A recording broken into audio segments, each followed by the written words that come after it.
Minister, as you know, delays in planning are causing huge problems to both individuals and to businesses.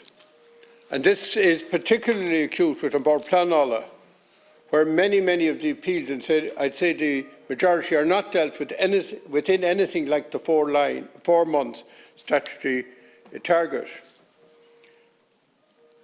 Now, when you come to leave or permission to seek substitute consent, it can take you over a year to get permission for leave to seek substitute consent.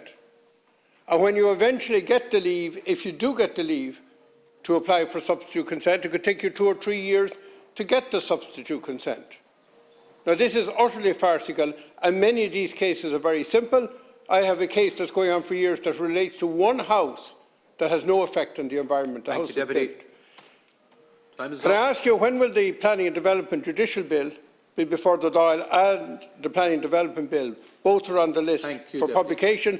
And finally, in the meantime, is extra staff going to be provided to Bord Pleanála to allow them to make decisions in an appropriate and speedy manner? My understanding is that legislation has gone through the PLS and the outcome has been examined. Sorry?